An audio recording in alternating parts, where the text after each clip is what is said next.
Bismillahirrahmanirrahim. Assalamualaikum warahmatullahi wabarakatuh dan selamat sejahtera.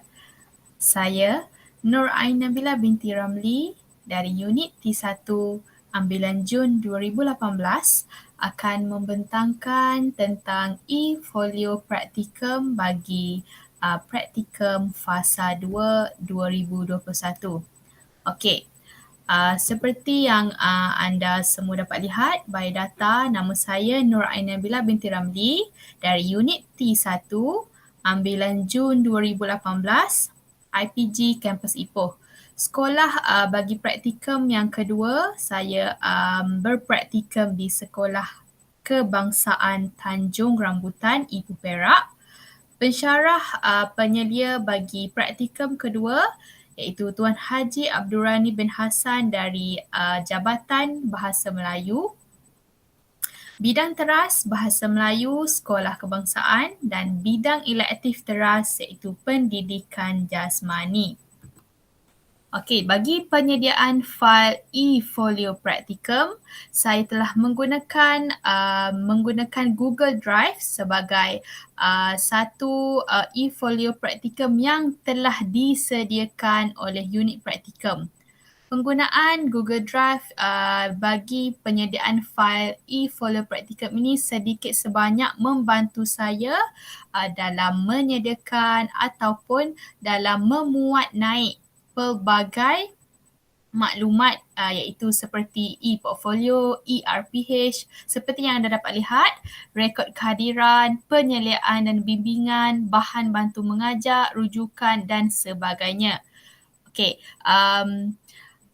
fail e-folio praktikum ini telah disediakan oleh unit praktikum dan ribuan terima kasih saya ucapkan kepada unit praktikum kerana telah berjaya menaik tarafkan fail e-folio praktikum ini iaitu pada praktikum pertama saya dah gunakan iaitu kami unit T telah gunakan fail e-folio praktikum ini dalam Google Drive, tetapi untuk praktikum fasa 2 ini kita telah menjalankan ataupun menjalani praktikum secara alam maya 100%.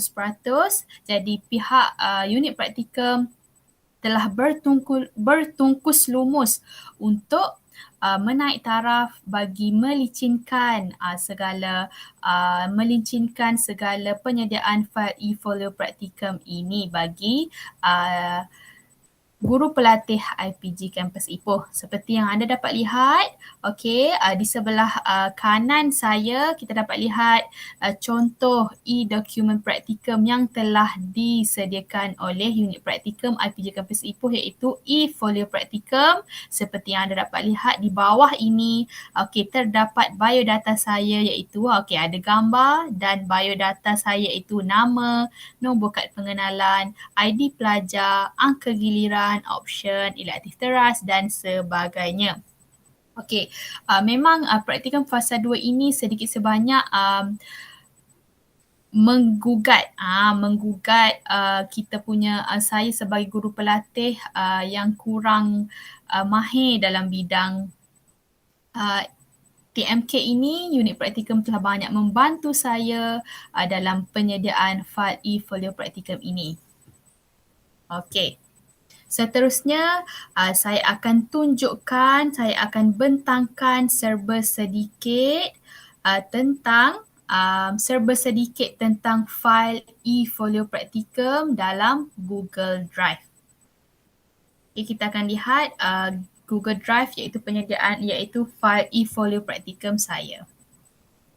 Dalam e-portfolio ini terdapat berbagai maklumat iaitu yang pertama maklumat diri, maklumat sekolah, maklumat tugas, maklumat kurikulum, maklumat co-kurikulum dan jurnal dan lain-lain. Dalam jurnal saya ada muat naik jurnal sepanjang praktikum iaitu 12 minggu.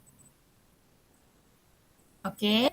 Jurnal kita perlu tulis setiap minggu, jadi terdapat 12 jurnal. Okey, kita dapat lihat jurnal minggu pertama, minggu kedua, minggu ketiga dan sehingga minggu 12. Okey, yang ini contoh pengesahan jurnal minggu yang pertama.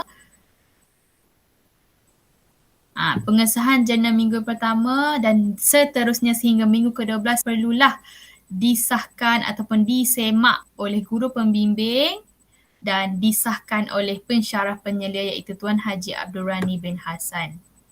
Okey, seterusnya dalam e-portfolio ini juga terdapat maklumat tentang sekolah, maklumat tugas, maklumat kurikulum dan maklumat co-kurikulum. Okey, seterusnya kita masuk pula kepada ERPH.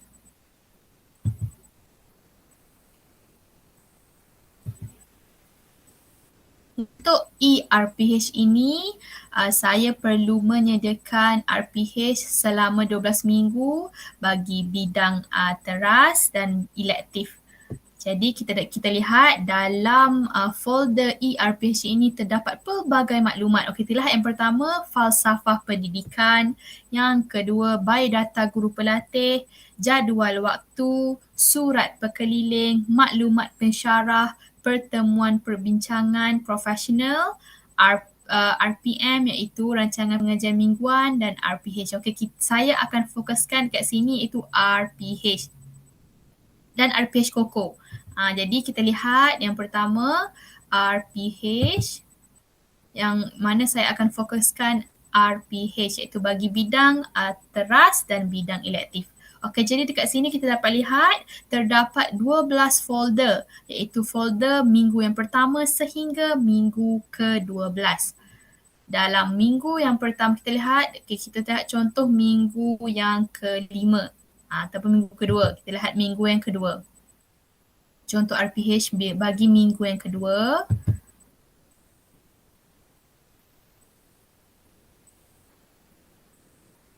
Okey. Dalam folder RPH iaitu bagi setiap minggu saya perlu upload ataupun muat naik. Saya perlu muat naik semua RPH yang berkaitan berdasarkan minggu. Iaitu ini contoh minggu yang kedua. Okey, ini contoh minggu yang kedua. Okey, ada satu kelas bagi bagi pendidikan jasmani, jadi saya perlu muat naik satu RPH iaitu RPH elektif PJ 8 Julai. Okey, dan ada 3 waktu, jadi saya perlu upload ataupun muat naik 3 RPH bagi bidang teras iaitu bahasa Melayu. Okey, kita lihat satu contoh RPH. Ini RPH teras BM.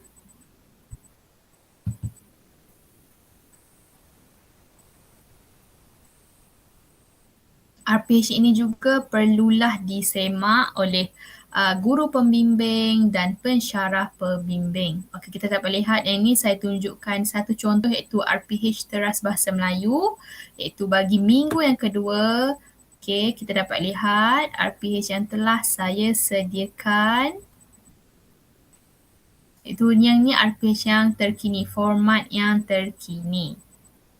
Jadi dalam RPH ini juga saya perlu menulis catatan refleksi mengenai perasaan, kekuatan, kelemahan, cara atasi dan bila aplikasi ini selepas selesai mengajar. Okey, kita dapat lihat juga ada ulasan iaitu guru pembimbing. Okey, jadi ni guru pembimbing saya iaitu Cikgu Hafizah binti Yusof telah mengulas tentang RPH dan tentang sesi PDPR saya pada hari tersebut. Okey, seterusnya kita dah selesai tentang RPH. Jadi kita masuk pula kepada yang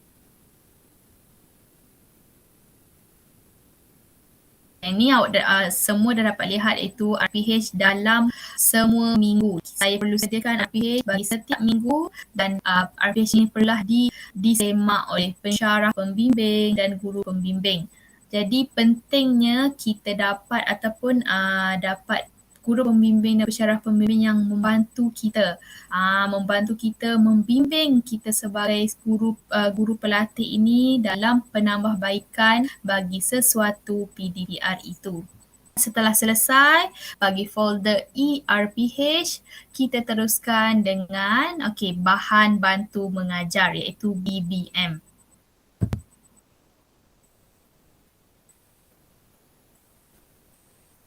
BBM ini merupakan bahan bantu mengajar di mana kalau pensyarah pembimbing saya dia bagi tips untuk rentasan cemerlang, kalau boleh awak perlu sediakan bahan bantu mengajar bagi teras dan elektif. Jadi dekat sini saya telah sediakan dua folder iaitu folder BBM teras dan BBM elektif. Okay, kita lihat BBM teras.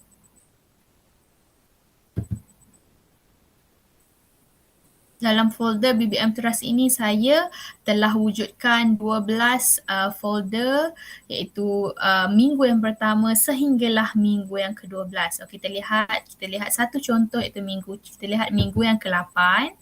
Okey, yang ni saya random sahaja. Okay, dalam folder BBM Bahasa Melayu iaitu Teras, saya telah memuat naikkan bahan bantu mengajar untuk hari Isnin, untuk hari Jumaat dan hari Rabu dan video yang saya gunakan dalam pengajaran dan pembelajaran di rumah. Okey, jadi dalam folder BBM iaitu bahan bantu mengajar, saya juga sediakan saya telah memuat naik iaitu contoh yang pertama bahan bantu mengajar PowerPoint. PowerPoint ataupun bahan bantu mengajar yang saya gunakan untuk mengajar pada hari tersebut, video yang saya gunakan, lagu, video ataupun kuis dan latihan-latihan yang saya telah sediakan ataupun yang telah saya berikan kepada murid-murid. Okey, sekian sahaja daripada saya. Jadi saya ingin ucapkan terima kasih kepada unit praktikum kerana telah bertungkus lumus dalam menyediakan pelbagai kemudahan panduan kepada kami guru pelatih IPG Kampus Ipoh dalam melicinkan segala urusan tentang praktikum fasa 2 ini. Kerana praktikum fasa 2 ini kita telah lakukan secara alamanya secara 100%. Jadi pelbagai usaha, pelbagai cabaran yang telah saya lalui dan jutaan terima kasih saya ucapkan kepada unit praktikum terutamanya pensyarah-pensyarah, guru-guru, pembimbing kerana berjaya melincinkan kerana bertungkus lumus mewujudkan Google Drive iaitu mewujudkan e-folio praktikum secara alamanya secara Google Drive yang memang sangat membantu kami guru pelatih dalam melicinkan penyediaan fail praktikum ini. Jadi ribuan terima kasih, hanya Allah sahaja yang dapat membalas segala jasa unit praktikum dalam melicinkan perjalanan kami sebagai guru pelatih bagi praktikum fasa yang kedua ini. Sekian sahaja daripada saya. Wabillahi taufiq wal hidayah. Assalamualaikum warahmatullahi wabarakatuh.